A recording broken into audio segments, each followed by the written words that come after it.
Palavra para a professora Ana Lúcia, que vai fazer a exposição dela, depois o professor Damaia, aí eu vou falar no final e depois eu abro para as perguntas. Tá? Sejam todos muito bem-vindos. Boa noite a todas e todos. Gostaria de agradecer ao Fernando o convite, elogiar a organização do evento. É um prazer conhecer pessoalmente o Alexandre. Lamento a ausência do Zé Reinaldo, né? Mas espero que a gente tenha aqui boas trocas, inclusive com todos que estão presentes. Bom, eu preparei alguns slides para ajudar aqui no controle do tempo, na sequência das ideias. A nossa mesa tem esse título, desculpem as palavras, Sociedade, Direito e Evolução dos Conceitos. E eu entendo, como antropóloga do direito, que é muito importante a gente se situar, né? E eu me situo, na verdade, numa espécie de não lugar, porque eu justamente entendo que uma área interdisciplinar, principalmente como a antropologia do direito, ela se situa numa dinâmica bastante intensa, flutuante, de interesses, de abordagens. Então eu usei essa linguagem gráfica, né, dos conjuntos se interconectando, para dizer que é nesse meio aí, especialmente também nessa interconexão, né, entre as áreas propriamente das ciências sociais, que eu me situo. Então, esse é o lugar de onde eu falo, desses estudos que se interessam pelo humano, a fim de conhecer os seus mais múltiplos e criativos modos de vida, arranjos sociais. Então, é de um campo da curiosidade, e curiosidade respeitosa e sempre interessada, né? Aqui, muito rapidamente, não se assustem, não vou me deter, né?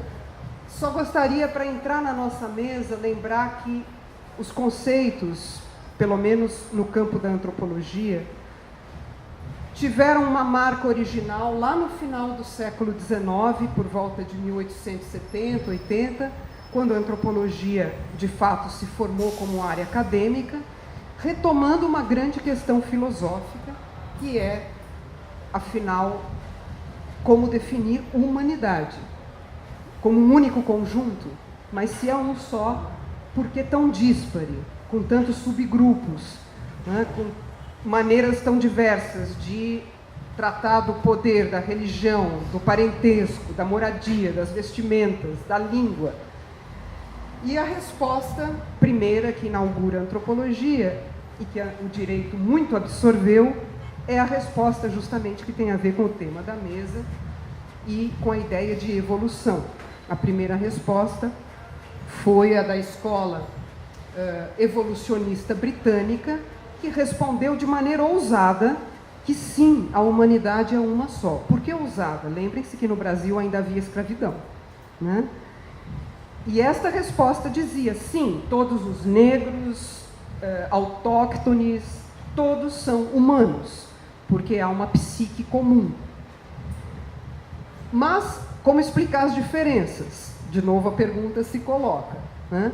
E a resposta que o direito muito absorveu, especialmente no Brasil, foi a resposta evolucionista, ou seja, as diferenças se devem não a uma história que é comum e não a um progresso que é único, mas a degraus, etapas, em que se situam esses diferentes grupos, e claro, disso resultou classificações de quem é mais e menos evoluído, não é? Então, vou passar rápido. Eu queria destacar esses dois últimos pontos. A antropologia nasce com métodos de estudo que são os métodos muito comuns do direito durante todo o século XX, pelo menos, ou a maior parte dele. O que a gente pode chamar de estudos de gabinete, não é? Então, através de dados coletados por terceiros, documentais, os antropólogos do final do século XIX tentavam conhecer os outros, mas sempre com esse filtro de pessoas nada neutras, né? Administradores coloniais, outros cientistas, botânicos, zoólogos, colonizadores, neocolonizadores, enfim. Então, esse conhecer, criar conceitos como, por exemplo, de progresso, entender o que é uma sociedade organizada, se ela tem ou não direito, foi algo que resultou no campo da antropologia desta teoria totalmente dedutiva, ou seja, que partia de princípios a princípios é horrível, desculpem, de princípios postos, dos quais, né, a partir de elementos coletados de forma descontextualizada, se provava a tese, na verdade, já colocada, né? Eu acho que este foi um método muito comum no direito, né? Em alguns casos continua sendo, mas a antropologia sofreu uma guinada importante, que inclusive a distanciou muito do direito ao longo do século XX, e depois nos encontramos de novo no final do século XX. Por quê? Porque logo no início do século XX, a antropologia supera, de certa maneira, esse modo de fazer pesquisa através de documentos de terceiros, através só da técnica de gabinete, receber e ler, né? A antropologia começa a fazer trabalhos empíricos, ir a campo. Os antropólogos começam a fazer verdadeiras aventuras, né? Estamos falando de atravessar todo o Oceano Atlântico pelo Cabo da Boa Esperança e ir para a Polinésia, para a Melanésia, atravessar o Atlântico e vir para as Américas. Então, eram aventuras mesmo antropológicas, mas que fizeram com que estes cientistas, muito positivistas, na verdade, percebessem o seu lugar de poder, né? O quanto eles viam os outros a partir de um conforto das metrópoles, e, na verdade, quando eles estavam nas colônias, eles eram os outros, eles eram os brancos, estranhos, minoritários, né? Então, esta guinada de estudar o outro, em contato com o outro, no lugar do outro, né, junto com o outro, foi o que marcou, eu diria, um distanciamento entre antropologia e direito, tanto que no Brasil, durante boa parte do século XX, foi aquele modo primeiro da antropologia produzir, evolucionista, que continuou nos códigos, né? Por exemplo, no Código Penal. Quantos de nós mais antigos, não os mais novos, não lemos em teoria geral do direito penal algo como evolução das penas, né? Da pena de vingança para a pena restritiva de liberdade, como sendo um progresso necessariamente linear, ascendente, cumulativo, e todos deveriam passar por esse progresso. Acho que vimos isso, né, nos nossos manuais. Mesma coisa em relação ao direito civil, formas de família. Então, este modo de pensar os conceitos como já tendo uma sequência praticamente pré-determinada, mas, claro, né, de acordo com uma noção de evolução e de progresso totalmente eurocentrada, né, metropolitanamente centrada, isto causou grandes tensões na antropologia. Hoje não é o caso, nem vai dar tempo, né? Mas eu vou passar um slide para vocês verem só o que está em azul, tá? Em sequência, em seguida, aquela escola antropológica britânica, muitas outras escolas de antropologia surgiram e elas não fizeram eco nos livros de direito. Então, conceitos como direito e sociedade, né, continuaram sendo conceitos pautados em quê? Sociedades ditas civilizadas, que tinham poder centralizado no Estado, o direito separado da religião, como se tudo isso fosse de fato sinônimo de um progresso, né, de um aperfeiçoamento. E, ao mesmo tempo, a antropologia estava, ao longo do século XX, vejam que está em azul, né, porque eu vou passar rápido, passando por várias discussões relativas à noção de raça, de racismo, a própria noção de progresso, como foi o caso da escola culturalista norte-americana com Franz Boas. Isso em plena depressão nos Estados Unidos, né? Foi muito contundente discutir que negros nos Estados Unidos eram, de fato, aqueles que estavam em maior número, por exemplo, no sistema prisional, porque eles passavam por toda uma pré-seleção no mercado de trabalho, no sistema educacional. Isso os levava mais ao sistema prisional, né? A antropologia estava discutindo nos anos 20, 29, na Grande Depressão nos Estados Unidos, né? Os ecos no direito não foram tão contundentes naquela época, desses estudos. E por aí vai, né? Por exemplo, a escola funcionalista britânica pensava a sociedade e direito como fazendo parte de um conjunto de outras instituições sociais que funcionavam de maneira articulada, não necessariamente harmônica, tanto que o interesse pelos conflitos, né, pela falta de coesão social, também já surgiu na antropologia de forma muito contundente entre os anos 20 e 50. Né? Não, por exemplo, pensando necessariamente o conflito como algo negativo, mas como algo resultante de ajustes da vida social, dessa ideia funcional. Né? Bom, deixa eu voltar só um pouquinho. Ali em vermelho e verde, queria destacar uma ideia que eu acho importante. Né? Nesse caminhar da antropologia, na primeira metade do século XX, as diferenças não mais foram pensadas como diferenças de degraus evolutivos, mas como realmente expressão de uma psique comum, de uma lógica comum a todos os humanos, que, no entanto, multiplicava-se no empírico, na vida cotidiana, como se fosse uma matriz, né, matemática, em que as análises combinatórias podem levar a infinitas possibilidades.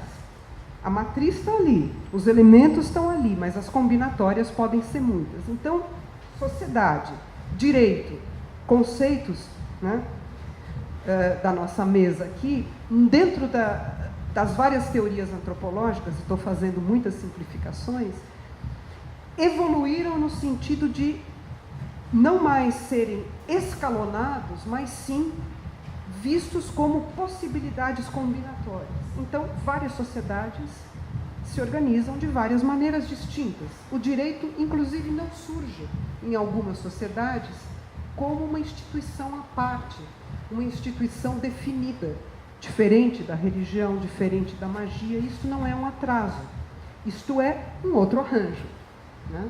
Então, os antropólogos vão mostrando a complexidade de sociedades, por exemplo, aborígenes ou autóctones brasileiras, em que direito, magia e religião se articulam.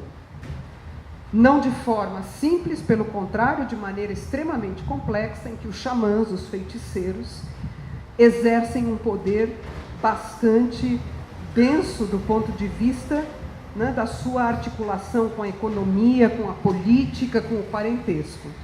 Tá? Então vejam como isso se distancia dos livros tradicionais do direito, né, dos anos 50, 60, que vem o atraso nos povos indígenas, por exemplo. Bom, então a antropologia faz toda uma crítica interna muito forte, revê o seu próprio local de ciência e até questiona-se como ciência.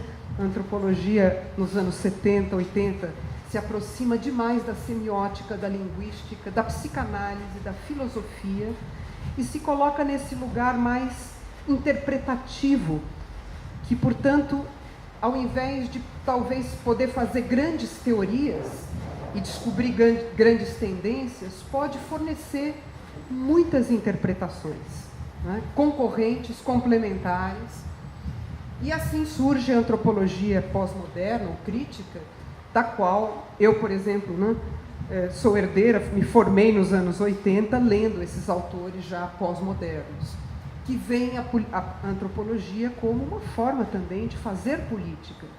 Por exemplo, não falando em nome do outro, mas se articulando com o outro, como interlocutor, fazendo, por exemplo, dos povos indígenas interlocutores que talvez precisem, inclusive, eles ter voz, falar na sua língua, através de conceitos que nós não temos na nossa língua. Né? Há línguas em que não existe a palavra direito, não existe a palavra justiça como existe na nossa, com este alcance. Portanto, são conceitos de dificílima tradução, a não ser que nós contextualizemos os conceitos em todo um contexto de tradutibilidade, não é? Então, muito resumidamente, avançando aqui já quase nos meus 15 minutos, estou me controlando, me ajude. Eu diria que nós tivemos 2 grandes momentos de encontro entre antropologia e direito no Brasil. Talvez para pensar esses conceitos, direito, sociedade e evolução mesmo dos conceitos. Esse primeiro encontro, lá do final do século XIX, início do XX, foi marcado pela noção evolutiva, justamente classificatória, de uma de uma história única, né, de uma mono-história, em que as diferenças se explicavam porque nem todos estavam no mesmo ritmo e ao mesmo tempo no mesmo lugar. Isto dá margem, obviamente, às noções do senso comum até hoje, né? Em mesa de bar, quem não ouve a história, aqueles bárbaros, né, não civilizados, aliás, nós mesmos, né, diante das diferenças, aquelas que mais nos tocam, podemos chamar alguém de o coiso, né? Por quê? Porque aquilo que é inominável, às vezes, para nós, né, se torna algo fora da nossa capacidade até de conceituar. O coiso é um conceito, mas um conceito para dizer que é um lugar fora das nossas possibilidades classificatórias, não é? Então, no Brasil, da redemocratização, e aqui eu estou fazendo um pulo danado, né, pulando para os anos 80, nós temos justamente um novo encontro entre antropologia e direito no campo da política. Um encontro que eu acho extremamente profícuo, intenso. Eu tive a oportunidade de viver esse encontro na pele, porque eu fazia ciências sociais lá no campus do Butantã, direito aqui nessa casa, cruzava, né, a cidade na hora do almoço. Eu brincava que eu entrava no túnel do tempo na hora do almoço, porque eu saía daqui, ia para lá, e lá ficava até de noite. Então, eu peguei uma formação em que a antropologia já discutia muito com colegas como Juízes para a Democracia, Comissão Justiça e Paz, a formação do que veio a ser a Constituição de 88. Né? Eu me formei aqui no ano de 88. Peguei um período que foi muito intenso, das diretas já aqui, né, na frente da faculdade. Então, eu vivi situações de muito contato entre profissionais do direito e da antropologia, inclusive no que diz respeito à formulação de alguns artigos da Constituição de 88, como a professora Manuela Carneiro da Cunha, que era minha professora lá na antropologia e esteve diretamente vinculada aos artigos da Constituição referentes aos povos indígenas. Então, é neste campo que eu me situo, e gostaria de dizer que eu acho que é neste campo que nós podemos, de fato, pensar sociedade, direito, não como conceitos que evoluem, mas como conceitos que o tempo todo nós mesmos reconstruímos a partir dos nossos pontos de vista e dos nossos engajamentos políticos, né?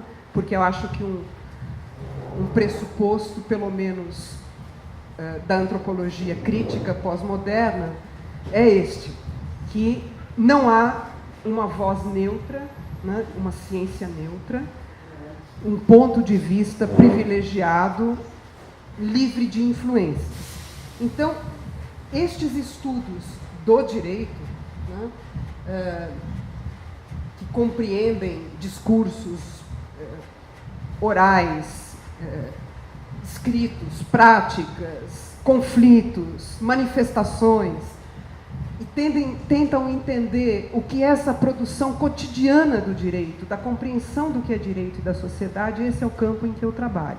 Eu acho que, por exemplo, amanhã nas manifestações, que eu espero que sejam imensas, no Brasil todo, estarei no Largo da Batata, espero encontrá-los. Em construção estarão noções de sociedade e direito. Ali, ouçam.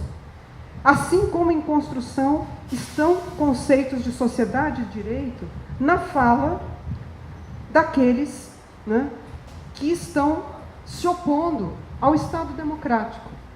Há conceitos de sociedade e direito ali, que nós temos que ouvir, tentar entender, até para tentar dialogar. Esta vida dos conceitos, na prática, nas ruas, é o que interessa a nós da antropologia. Por isso a gente se mete nesses lugares mais malucos, né? Como, enfim, manifestações de todo tipo, ocupações, todo tipo de festa, de comício, né? Porque nós entendemos que aí sociedade e direito são conceitos que estão em construção. Eu vou passar muito rapidamente para o meu último slide, porque não vai dar tempo. A gente sempre pensa em falar mais do que consegue, né? Que coisa. Mas, enfim, eu diria que aqui, né, estão as propostas, talvez, que nos unam entre profissionais do direito e profissionais da antropologia. Eu acho que todos nós estamos muito interessados em tentar compreender os outros, ainda que para defender seus interesses em causas, né, jurídicas, em tribunais, ou, no caso de antropólogos, também para lutar para que minorias, principalmente vulneráveis, tenham o seu lugar de fala, não pela voz do antropólogo, né, mas garantam o seu lugar pelas suas próprias possibilidades e lutas, enfim, com a antropologia ali, de alguma forma, abrindo algumas portas. Então, eu acho que hoje nos encontramos no campo da antropologia e do direito, percebendo a historicidade até dos nossos próprios conceitos. Sabemos que direito, por exemplo, é um conceito muito pautado em todo o iluminismo, as ideias liberais. Este é o nosso direito. Tanto que são muitas as tensões neste mundo em que o chamado neoliberalismo, que é um conceito extremamente complexo, coloca em xeque até as clássicas noções liberais, não é mesmo? Então, estamos aqui vivendo no direito e na antropologia tensões conceituais que mostram a historicidade dos nossos conceitos e, portanto, o quanto eles estão o tempo todo numa dinâmica, né, de construção, de revisão, nos trabalhos de iniciação, mestrado, doutorado. Acho que isto se coloca, né, e acho que é para isso que os trabalhos têm que ser feitos. Então, essa não neutralidade, eu acho que hoje também já alcança o campo do direito, embora alguns, né, insistam em se ver mais neutros do que eu acho que são, especialmente alguns colegas que estão nas cortes supremas, né, eu acho que não assumem o seu papel político, extremamente político, e com decisões que acham, né, que são bem mais livres do que são, de interesses, inclusive econômicos. Eu acho que tudo isso merece ser, né, estudado numa interface entre antropologia e direito. Então, eu acho que era isso que eu tinha a dizer. Espero que a gente possa debater, tem um tempo para o debate. corri aqui com um monte de coisas que eu terei prazer em voltar se vocês me ajudarem com perguntas. Muito obrigada.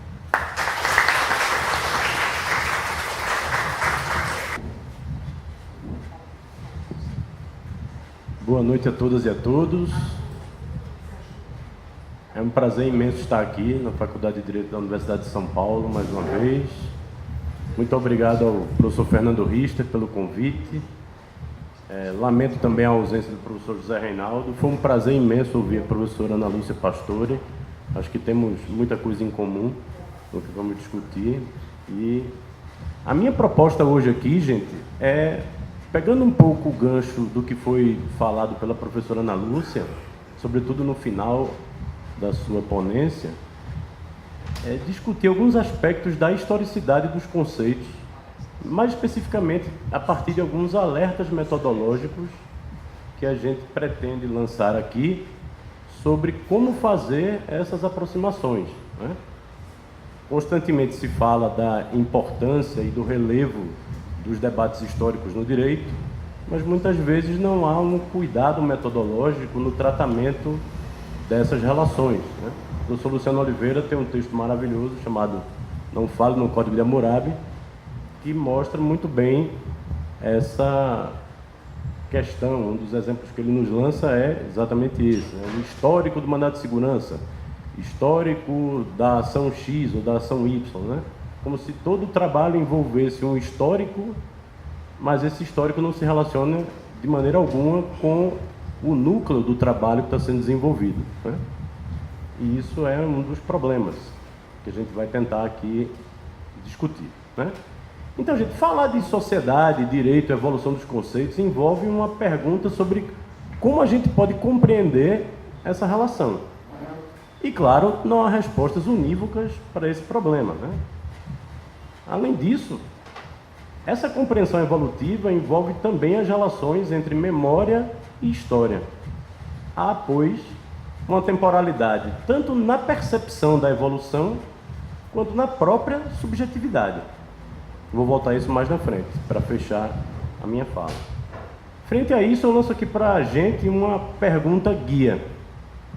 Diante dessa relação histórica entre sociedade, direito e evolução dos conceitos, e quando a gente vai analisar obras que discutem essa relação, quais os caminhos que a gente deve evitar para construir uma dinâmica dessa compreensão? Claro que o que eu vou fazer é uma observação dentre inúmeras outras observações possíveis sobre esse mesmo problema, né? Uma alternativa que se coloca é a que o professor Quentin Skinner lança num texto clássico dele, chamado Significado e Compreensão na História das Ideias, e que nesse texto ele aponta dois caminhos de compreensão, ou, digamos assim, duas respostas ortodoxas a essa questão. A primeira é que o contexto dos fatores religiosos, políticos e econômicos determinariam o sentido de qualquer texto, e a segunda resposta ortodoxa, que haveria uma espécie de autonomia do texto como a única chave necessária para o seu sentido. Só que essas duas respostas ortodoxas possuem uma inadequação básica. Nenhuma das duas parece ser um meio suficiente ou sequer apropriado para alcançar uma compreensão conveniente de qualquer obra literária, ou filosófica, ou jurídica dada. Hoje, por uma questão de tempo, eu vou me ater só ao segundo aspecto indicado, né, dentre as duas respostas que foram lançadas, né, que é o problema da autonomia do texto como chave necessária para o seu sentido.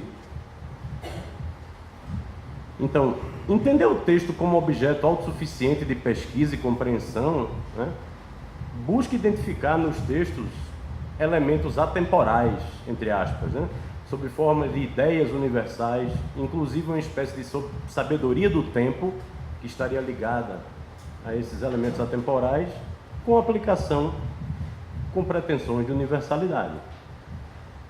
Se o objeto desse tipo de análise, gente, é o de recuperar perguntas e respostas colocadas nas grandes obras, o que demonstraria, portanto, sua pertinência constante, caberia tanto ao historiador quanto ao jurista, sobretudo aquele que faz história do direito, apenas concentrar o seu trabalho no que foi dito por cada um dos autores ou cada uma das autoras sobre cada um desses conceitos fundamentais e cada uma dessas questões permanentes que estariam sempre presentes dentro dessa perspectiva na dinâmica do tempo. E a meta dessa investigação seria estabelecer proposições universais sobre a realidade política, no campo, sobretudo, de análise historiográfica. Nesse sentido, gente, falar de contextualização social seria retirar a possibilidade de interesse atemporal e perene, portanto, deslocando o sentido do estudo desse tipo de história das ideias. Mas essa crença essencial de que cabe esperar de cada autor, de que a gente sempre pode esperar de cada autor algum conjunto de conceitos fundamentais ou de interesses perenes, parece ser, segundo Skinner, a fonte de uma série de erros metodológicos. Contudo, e esse é o grande pulo do gato talvez, o sentido em que essa crença é enganosa parece ser um tanto impreciso. É muito fácil insistir que algo é uma verdade necessária, como também fustigar esse pressuposto como se ele fosse um erro fatal. Cairíamos em uma espécie de visões extremas, excludentes, opostas pelo vértice. Afinal, as histórias de diferentes atividades intelectuais estão marcadas pelo uso de vocábulo bastante estável de conceitos característicos. Algo que a gente poderia chamar, usando uma expressão de Koselleck, de estruturas de repetição, que não bloqueiam de forma alguma outras possibilidades de compreensão. A principal confusão desse tipo de abordagem não vem propriamente do seu possível absurdo, né? De que todas elas devem ter conceitos característicos. Se existe uma semelhança de família capaz de vincular todas as instâncias de determinada atividade e que precisa ser apreendida antes de conhecer a atividade mesma, torna-se impossível para o observador considerar quaisquer delas ou suas instâncias sem ter certas ideias preconcebidas sobre o que espera encontrar. Então, portanto, a confusão não é relativa ao possível absurdo da ideia de uma vinculação ao texto, mas de uma possível veracidade dessa forma de compreender. Porque nunca será possível estudar simplesmente o que diz um certo autor clássico ou certa autora clássica, sobretudo de outra cultura, sem trazer à baila algumas das nossas próprias expectativas em relação ao que ele ou ela deve ter dito. E nisso há um fator determinante do aparato mental do sistema psíquico, né? De quem observa, o fator do observador. Mas nisso há também um perigo constante, que nossas expectativas sobre o que alguém deve dizer ou fazer determinem que o agente fez algo que ele mesmo não teria aceitado, ou nem sequer poderia aceitado, como descrição do que ele estava fazendo. Skinner deseja mostrar como a história das ideias éticas, políticas, religiosas, etc., está contaminada pela aplicação inconsciente de paradigmas cuja familiaridade, para o historiador sobretudo, encobre um caráter essencialmente inaplicável ao passado. Estudar só o que cada autor disse significa correr o constante risco de cair em vários tipos de, na linguagem dele, absurdos históricos. Além disso, examinar as várias situações nas quais os resultados não devem ser classificados como histórias, mas, sobretudo, na visão dele, como mitologias. E aqui eu vou tentar agora trabalhar um pouco dessas mitologias na visão do autor que eu escolhi para trazer ao debate para a gente. Então, a primeira dessas mitologias, na compreensão histórico-conceitual dessa vinculação a uma observação do texto, seria o que ele chama de mitologia das doutrinas, né? Em que o historiador seria movido pela expectativa de comprovar que cada autor clássico ou cada autora clássica enuncia alguma doutrina sobre cada um dos tópicos tidos como constitutivos de sua matéria. a fronteira é muito tênue entre estar sob a influência de um paradigma semelhante e encontrar a doutrina de um autor sobre temas obrigatórios. Corre-se o risco de converter menções esparsas, dispersas e circunstanciais em doutrina sobre o tema obrigatório. E isso traz consequências tanto do ponto de vista das biografias intelectuais, como na própria história das ideias, em que o ponto central é o desenvolvimento da ideia ela mesma. Do ponto de vista das biografias intelectuais, eu vou trazer o exemplo do anacronismo. Por certa semelhança de nomenclatura, pode-se querer dizer que certo autor sustentou uma concepção sobre algum tema que, em princípio, não poderia ter tido a intenção de contribuir. Um exemplo que se traz no texto é o de Marcílio de Pádua, em O Defensor da Paz, que faz menções sobre o papel executivo de um governante em comparação com a função legislativa do povo soberano. O comentarista moderno, ao ler essa passagem, ele estaria familiarizado com a doutrina de que uma das condições da liberdade política é a separação dos poderes executivo e legislativo. As origens históricas da doutrina podem remontar-se a uma sugestão historiográfica examinada pela primeira vez 2 séculos depois da morte de Marcílio, de que a transformação da República Romana em um império demonstrava o perigo que representava para a liberdade dos súditos a outorga de um poder político centralizada em uma autoridade única. Isso está, sobretudo, num texto de John Pocock, chamado Maquiavel, Harrington e as ideologias políticas inglesas no século XVIII. Marcílio não sabia nada sobre esse debate historiográfico que vai aparecer 2 séculos depois de sua morte, muito menos das lições do debate que daí se extrai. A análise que ele faz vem do livro 4º da Política de Aristóteles e nem sequer toca a questão da liberdade política. Mas nada impediu o debate sem sentido sobre se havia uma, entre aspas, doutrina da separação de poderes em Marcílio. E, em caso afirmativo, se ele era o fundador da doutrina.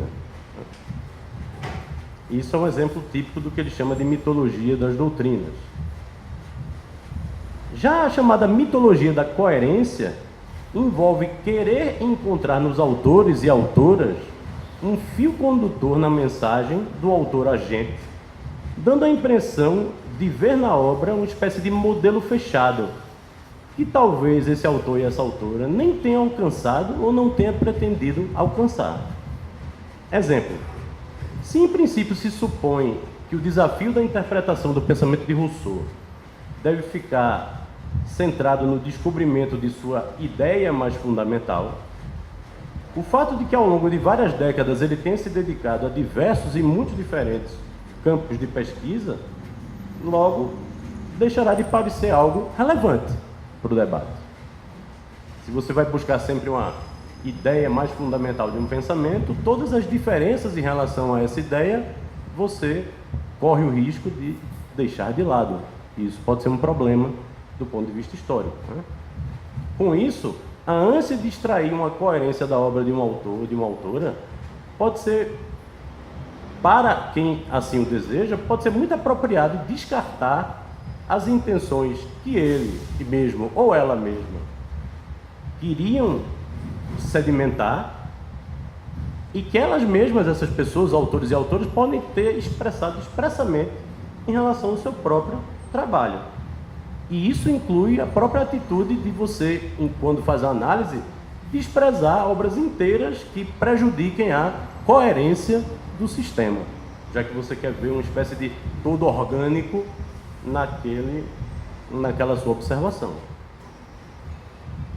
A terceira mitologia seria chamada mitologia da prolepse, né? Ou seja, ao expor os argumentos de um texto, o comentador estaria mais interessado na significação retrospectiva da obra ou ação histórica dadas do que o seu significado para o próprio agente. É como se você quisesse fazer uma fusão da necessária assimetria, esse argumento de Skinner, entre a significação que o observador pode, justificadamente inclusive, afirmar e encontrar em um enunciado ou ação, e o significado dessa ação enquanto tal. Então, o exemplo que ele traz envolve, sobretudo, a dinâmica do tempo. Como, por exemplo, aquela máxima de que o Renascimento teria começado com a subida de Petrarca ao Monte Ventoux, né? Mas nada que se descreva desse modo pode ser um relato veraz de nenhuma ação que Petrarca contemplara e, por conseguinte, do significado de sua verdadeira ação. Não poderia haver uma intenção de inaugurar o Renascimento, porque fazer essa descrição exigiria um conceito que só foram acessíveis em uma época posterior. E a quarta, a mitologia do localismo. Quando se pretende que, em alguma perspectiva, o observador comunique sua compreensão, é sempre perigoso, nesse caso, que se aplique os critérios de classificação e discriminação com os quais esse observador está familiarizado. Uma forma de localismo conceitual é o pesquisador, por exemplo, utilizar o seu lugar privilegiado de observação e determinar o sentido de uma obra X. O perigo de conceitualizar um argumento de maneira tal que seus elementos estranhos se dissolvam em uma familiaridade aparente, porém enganosa. Vamos pegar um exemplo que aconteceu na Revolução Inglesa, né? Imaginemos que o historiador ou jurista decida, e muitas vezes de forma justificada, que um traço fundamental do pensamento político radical durante a Revolução Inglesa foi o interesse na ampliação do direito ao voto. É possível que se incline, então, a conceituar essa demanda tipicamente niveladora, né, dos levelers, nos termos de um argumento a favor da democracia. Qual o perigo desse tipo de observação? Primeiro, quando o conceito de filosofia da democracia liberal é usado como paradigma para descrição e explicação do movimento leveler. Se estamos pensando em termos do secularismo republicano do movimento, não é surpreendente que suas inquietações em relação à monarquia e seus apelos ao sentimento religioso comecem a parecer um tanto desconcertantes. E a segunda, o paradigma de democracia tenderá a canalizar a pesquisa histórica em direções aparentemente inapropriadas, pois teria que encontrar nesse pensamento algum conceito anacrônico sobre o, entre aspas, estado de bem-estar, assim como a crença no sufrágio de todos os adultos, que na realidade eles nunca sustentaram. Como possíveis conclusões desse esboço, a gente pode dizer que o conhecimento da história dessas ideias e dos conceitos em geral pode nos ajudar a compreender até que ponto aquilo que se tenta entender como características atemporais e verdades tradicionais podem ser, um pouco na linha do que a professora Ana Lúcia colocou, o reflexo da contingência de nossa estrutura social e histórica. Essa ideia de conceitos variados e diferentes que acompanham diversas formas de pensar a sociedade é desvelar não apenas algo que se refere ao passado, mas sobretudo a nós. A nossa compreensão envolve também projeções contingentes da fragmentação interna da nossa subjetividade. A nossa compreensão sobre o mundo e sobre nós mesmos se dá a partir de recortes, frames, que a gente tenta cristalizar ao observar uma realidade que está em constante movimento. É uma tentativa de cristalizar imagens na dinâmica do tempo. Então é como se a nossa compreensão envolvesse uma espécie de história das imagens, que eu chamo aqui não imagem no sentido pictórico, mas imagens como projeções totalmente contingentes da fragmentação interna da nossa própria subjetividade. Mas mesmo diante dessa fragmentação da subjetividade, levarmos em conta esses aspectos metodológicos que parecem ser relevantes, na minha observação, para a construção de pesquisas históricas no campo dos conceitos e no campo jurídico, fazendo-me valer da obra de Skinner. É isso, gente. Muito obrigado.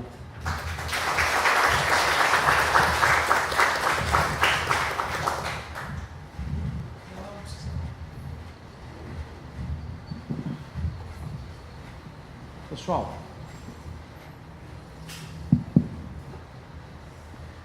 o que eu preparei para trazer com vocês é uma preocupação, a minha preocupação atual, ela se dá em razão de uma constatação. A minha análise, ela parte de uma análise da Suprema Corte Brasileira, do STF, e eu comecei a estudar a Suprema Corte tem uns 10 anos, acho, quando eu fui pensar em fazer doutorado, e me chamou muito a atenção a mudança de sentido, a mudança de conceitos sobre, por exemplo, uma temática que era ligada à saúde. A saúde tem sido uma preocupação minha de alguns anos, e essa preocupação ela levou a uma feliz e triste ao mesmo tempo conclusão. Feliz porque é possível que a nossa Suprema Corte e grande parte da jurisprudência em termos de saúde no Brasil, ela seja uma jurisprudência extremamente benéfica, vamos dizer assim, ao direito à saúde. Então, se você tem a necessidade de um fármaco, se você tem a necessidade de um tratamento, a chance de você ter êxito no judiciário é uma chance muito grande. Isso é legal. Eu fiquei muito feliz quando eu comecei a chegar a essas conclusões.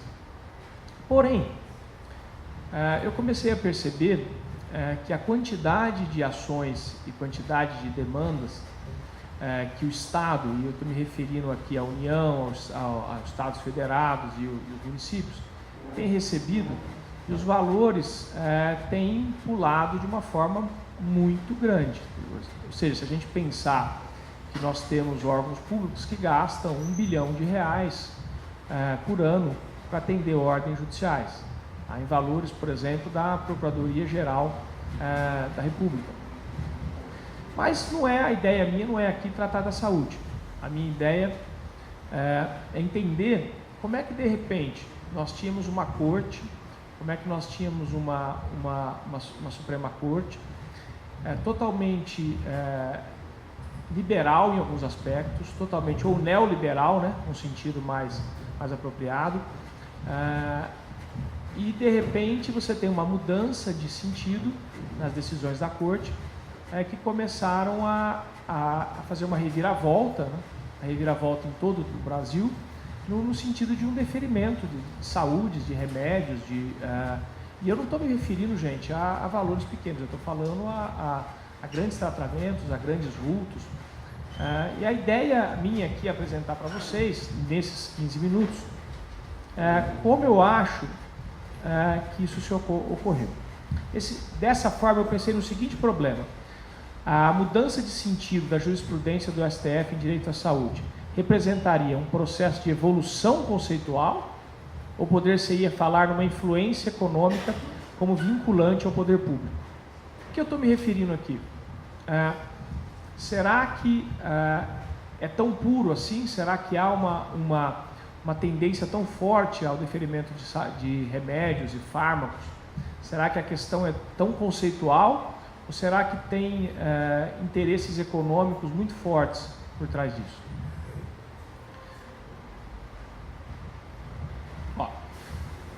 A partir de uma análise exploratória, fazendo um levantamento de dados durante anos, eu percebi que o grande inimigo e o grande amigo do direito à saúde era a reserva do possível e o mínimo existencial. Esses dois princípios, esses dois valores, como nós preferimos chamar, foram o pano de fundo, ou de você dar um fármaco, você apresentar um novo tratamento, ou você negar. Sempre expressamente ou implicitamente, na grande maioria, né, dos casos, esses dois conceitos são trabalhados. Então, são conceitos que foram, sim, introduzidos pela teoria, pela dogmática, né, do Estado, a teoria constitucional, mas eles foram, ao passar dos anos, foram sendo completamente reformulados, repensados pelos próprios ministros, principalmente, que é o meu objeto de análise. Tá. Dentro aqui, né, gente, estou transformando isso em 15 minutos. Logo no começo, tinham motivos muito, para mim, eram motivos muito claros para essa mudança de sentido de conceito. Nós tínhamos dois conceitos que negavam esses remédios e, de repente, esses mesmos dois conceitos, inverteu-se a interpretação deles, o sentido deles, e eles se começaram a justificar, ou seja, o inverso. Houve uma mudança de conceitos, de sentido de conceitos, que levou a decisões completamente contrárias. A primeira delas, que eu acho que é muito óbvio, que são a pressão social, novas e reiteradas demandas judiciais começaram a ser propostas. Lógico que nós temos uma procuradoria atuante, uma defensoria pública, temos o que não falta no Brasil é advogado, né? Se são bons advogados ou não é outra história, mas o que não falta no Brasil são advogados. Então, e lógico que se você tem uma demanda social, você tem muita gente para representar, isso vai ter uma pressão grande no judiciário.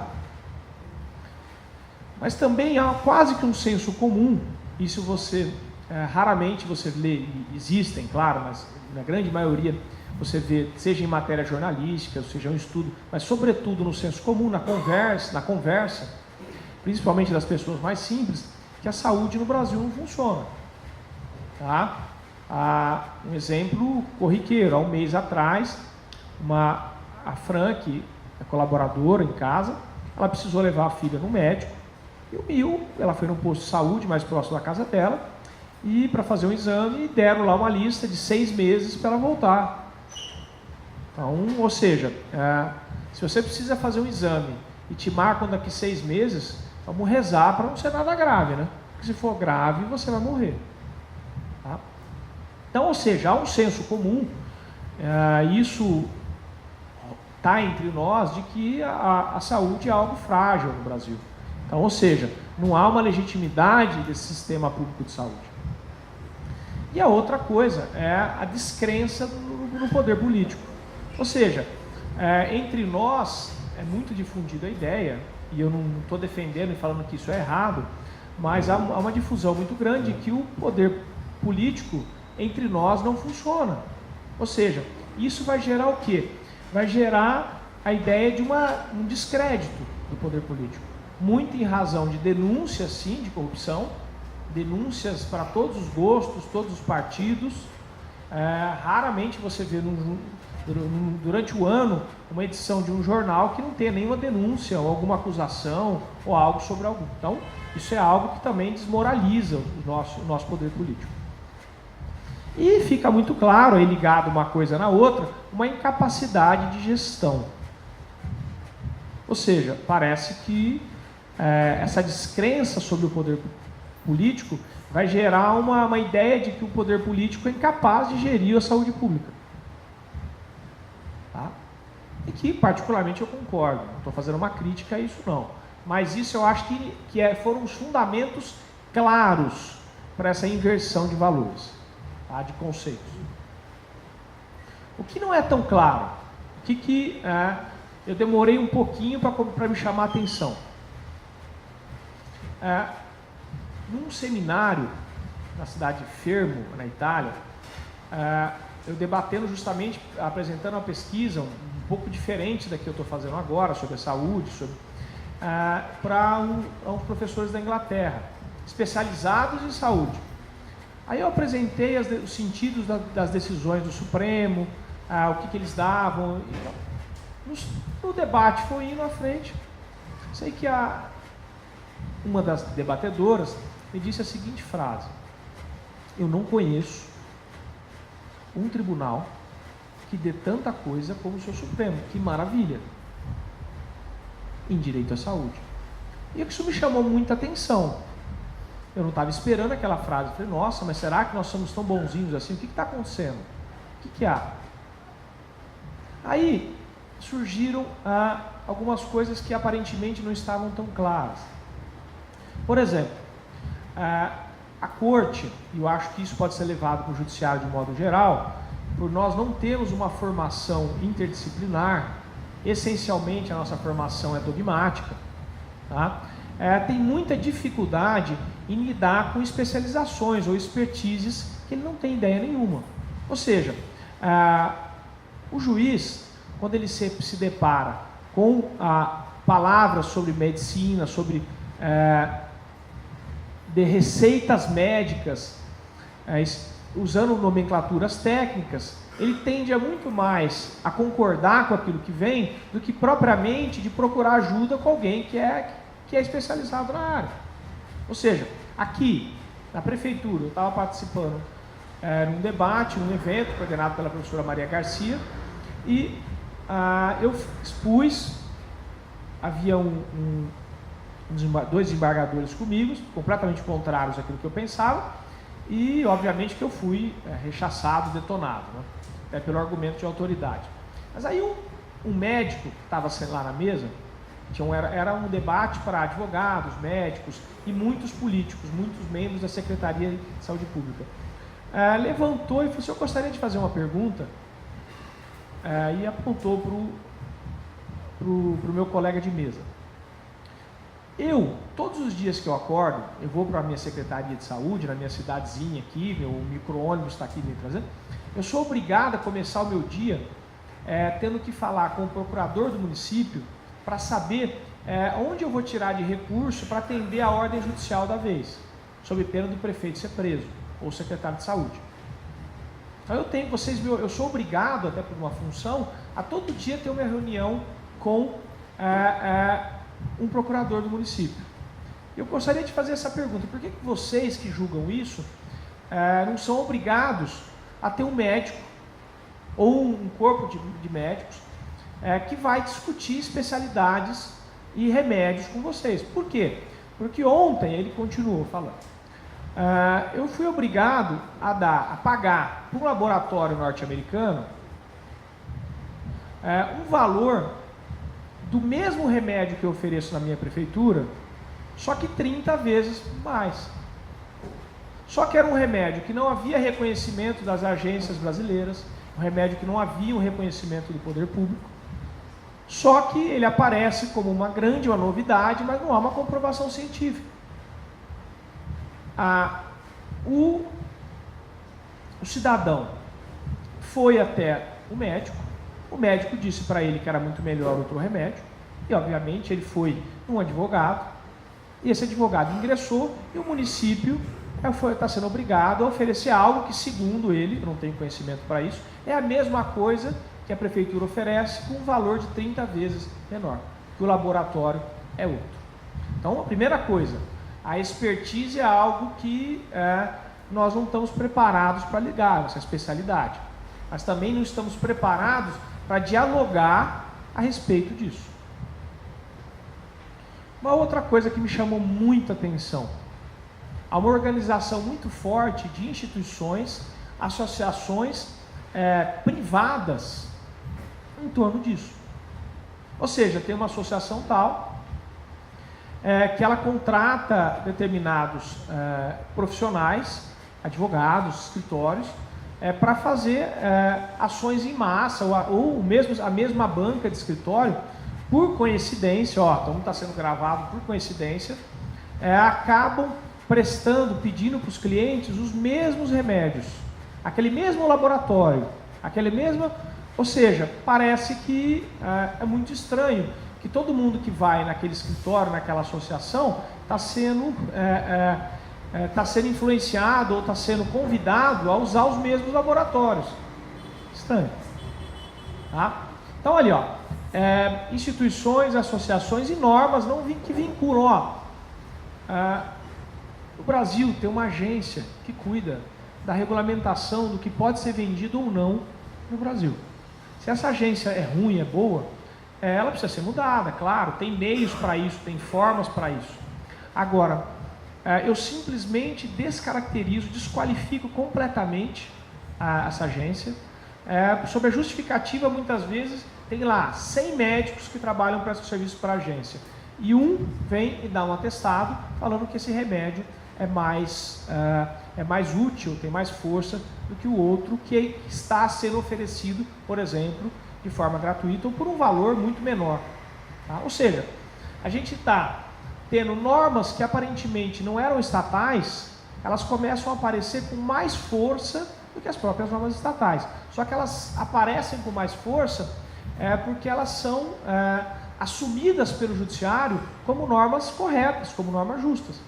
E eu estaria justificando um afastamento, uma renúncia ao poder responsável por isso, em torno desse argumento de expertise, esse argumento de especialidade. Qual que é o resultado disso? Menos Estado, mais organizações. Mas é menos Estado no sentido de menos opinião, menos força do Estado, porque quem paga a conta acaba sendo o Estado. Ou seja, o que eu estou provocando e jogando para vocês, que me parece muito mais uma mudança de conceito da reserva do possível, princípio da mínima existencial, muito mais por uma força privada, que tem uma força de influenciar, pela expertise, pela sua organização, que nós não conseguimos lidar, do que propriamente por uma evolução conceitual que estaria realmente entendendo que todos aqueles remédios, aqueles tratamentos devem ser oferecidos para a nossa sociedade. Tá? Muito obrigado.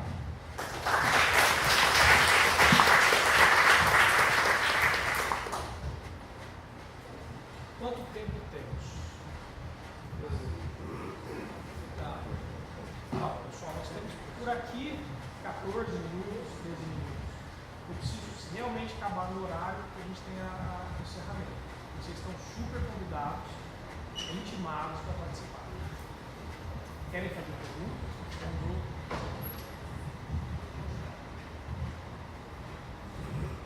Por favor.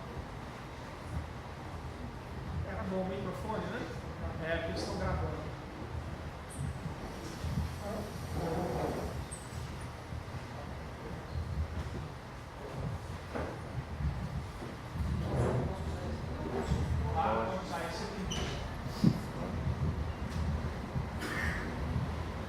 Boa noite, eu queria fazer mais um comentário, gostei muito da mesa, mas em especial para a Ana Lúcia, porque eu também tenho lidado com a interdisciplinariedade. Eu achei muito interessante como o cuidado com que você foi trazendo os vários tempos, as várias abordagens. Eu queria que você falasse um pouco do trabalho. Eu sei que você já fez antropologia não sei se de prisão, no direito penal. Queria que você contasse um pouquinho da sua experiência prática e quanto isso te fez evoluir dentro da sua concepção mesmo, em relação ao direito e à antropologia.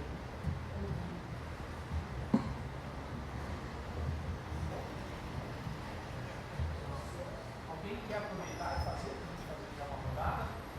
Por favor. A gente tem que parar realmente o máximo do. Bom, primeiramente, parabéns pela mesa, foi bem legal. E gostaria de fazer uma pergunta para você, Fernanda. Eu imagino que seu marco teórico seja na vertente do Luhmann. Gostaria que você comentasse um pouquinho como que você trabalhou o seu marco teórico com os dados empíricos que você encontrou na STF e tudo mais.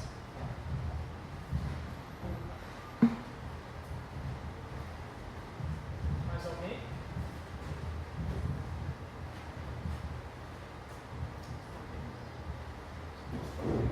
Vamos deixar também.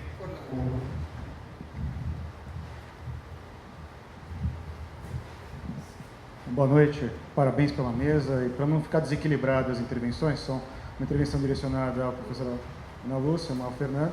Faço ao Alexandre, que eu também achei muito interessante a colocação dele. Eu acho que o paradigma do pensamento de Skinner é interessante, subaproveitado no campo da pesquisa jurídica no Brasil, portanto, sua pesquisa também me parece muito interessante nesse sentido. E eu acho que os desafios que um cenário intelectual como o nosso impõe à apropriação de um paradigma como o de Skinner mostra a necessidade da pesquisa interdisciplinar. Porque, nota, não basta, no meu modo de ver, simplesmente nós fazermos o mapeamento da historicidade conceitual num contexto de pensamento, por assim dizer, periférico como brasileiro. Na verdade, a gente tem que verificar como que nós aqui ressignificamos isso ao recepcionarmos esses conceitos, porque eles têm blocos de enunciação. Então, isso mostra o quanto, por exemplo, uma abordagem historiográfica preocupada com a historicidade conceitual deve se engatar, por exemplo, a preocupações da construção de um saber local, portanto, com demandas que são íncitas à antropologia. Então, quanto estas áreas estão realmente muito relacionadas e o quanto a relação do âmbito da pesquisa histórica com a antropológica, com a sociológica, são realmente imprescindíveis para que a gente possa reconstruir nossos objetos de análise de forma mais consequente. Eu queria te ouvir um pouquinho a respeito disso.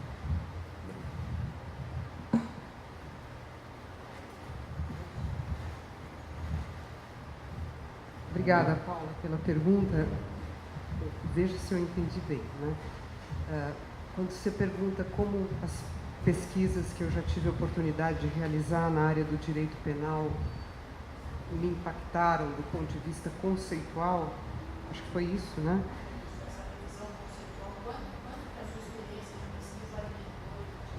Então, eu diria que é muito difícil na antropologia que experiências de pesquisa empíricas, além de nos impactarem conceitualmente no sentido de alargarem o nosso horizonte de compreensão, também não nos impactem pessoalmente, porque é o corpo do antropólogo e da antropóloga que é seu instrumento de pesquisa, né? Nós vamos lá com o nosso olhar, com as nossas perguntas, fazemos histórias de vida, entrevistamos, convivemos. Então, muito rapidamente, né, respondendo uma pergunta que eu adoraria falar bem mais a respeito, eu te diria que, graças à Faculdade de Direito, em que eu fiz, no 5º ano, especialização em Direito Penal e Criminologia, e fiz estágio visitando alguns estabelecimentos prisionais. Graças à Comissão de Direitos Humanos da OAB, onde eu atuei por 2 anos como advogada assim que eu me formei aqui. Também visitando vários, né, não só estabelecimentos prisionais, mas como casas de saúde, sob intervenção.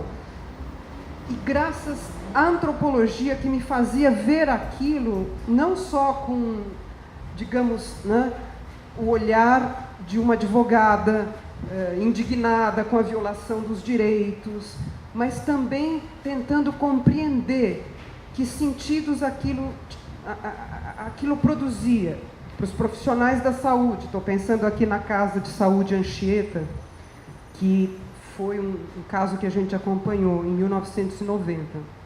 Né? Acabou havendo uma intervenção e a casa foi desarticulada, enfim. Mas eu estava ali como advogada, mas ao mesmo tempo interessada em entender o que aquilo significava para os familiares das pessoas internadas, para os médicos que trabalhavam ali, para os funcionários. Então, eu acho que, falando aqui de experiências de pesquisa no sistema prisional ou instituições, entre aspas, totais, primeiro que é muito impactante fazer pesquisa num lugar em que a gente entra e a gente sai como pesquisador, mas as pessoas que a gente pesquisa ficam. Né? E mesmo aqueles profissionais que também entram e saem como nós, de certa forma, tem um vínculo ali que nós não temos. Então, eu acho que isso é especialmente impactante, a gente se rever, né? Enquanto ser humano que, de fato, tem liberdades que outros não têm. Eu acho que isso muda perspectivas. E, do ponto de vista teórico, eu diria que foi, assim, impactante trabalhar no Núcleo de Estudos da Violência, um lugar que é, por excelência, interdisciplinar, né, em que estão ali advogados, cientistas políticos, sociólogos, eu, antropóloga, psicólogos. Então, eu acho que é muito rico, sabe, Paula, poder fazer pesquisa em centros de estudos interdisciplinares. Eu acho que isso realmente mobiliza conceitos, né, Alexandre? De maneira que, monodisciplinarmente, a gente não consegue. porque nós somos muito limitados sempre. E o diálogo com colegas de outras áreas, eu acho que é uma abertura epistemológica impressionante. Então, muito rapidamente, eu diria isso, agradeço.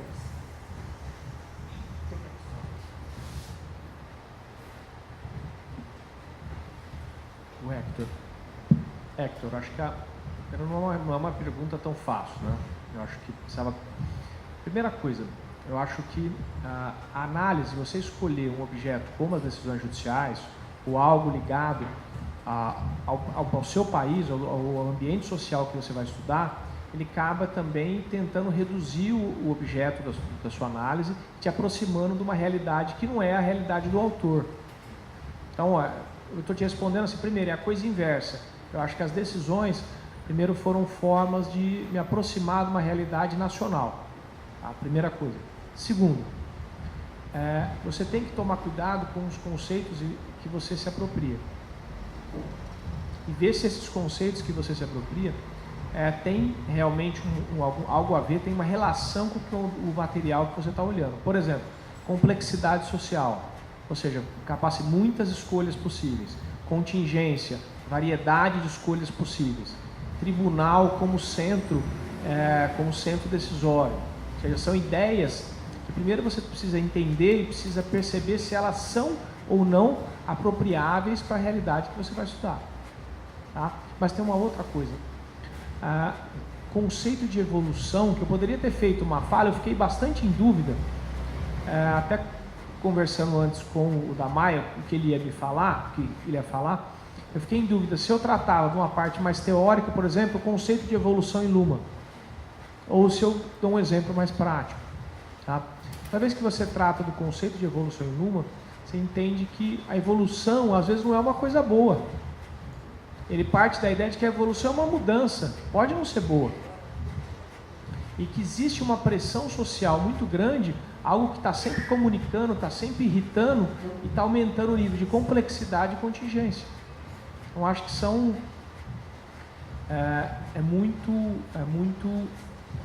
acho que é difícil você trabalhar com uma teoria que não foi pensada para o seu país. Mas se você conseguir entender um pouco disso e começar a diminuir um pouco o seu espectro de observação, você diminui muito o seu risco e você não está com a cabeça na lua e está falando e pensando numa realidade que não é a sua. Orlando, obrigado pela pergunta, obrigado pela observação. E eu concordo contigo, né? Eu acho que estamos na mesma sintonia, né? Essa abertura, tanto para a percepção de problemas específicos da nossa vivência, quanto a abertura a outros olhares que esses mesmos problemas podem observar, né? Que é exatamente o que a Ana Lúcia nos trouxe, nos mostra que essas observações, que têm seus pontos cegos, para pegar um referencial que é muito comum a ti também, permitem uma possibilidade de que esses múltiplos pontos cegos possam ser enxergados pelos demais. E uma construção interdisciplinar ou multidisciplinar permite exatamente essa abertura àquilo que, do nosso ponto de vista, a gente não consegue perceber, mas que um antropólogo consegue perceber, que um sociólogo consegue, e que nessa nossa interação num campo específico ou na comunicação num campo mais abrangente, a gente possa construir possibilidades e construir diferenças, né? Não necessariamente para construir um caminho comum ou uma ideia comum, mas é por essas diferenças que, na verdade, as pesquisas podem florescer com mais força, né? E o próprio lugar de onde eu parti, que é um lugar de um historiador, já mostra exatamente essa tentativa de trabalhar para além das caixinhas onde usualmente o direito é colocado. Eu tenho realmente essa preocupação e essa é uma tônica do meu trabalho, sem dúvida alguma. Obrigado mesmo. Pessoal, eu agradeço muito, nós precisamos encerrar e eu queria convidá-los, intimá-los para a palestra, a última palestra dessa maratona, né, de Sociologia e sobretudo a homenagem ao professor Faria. Tá? Muito obrigado.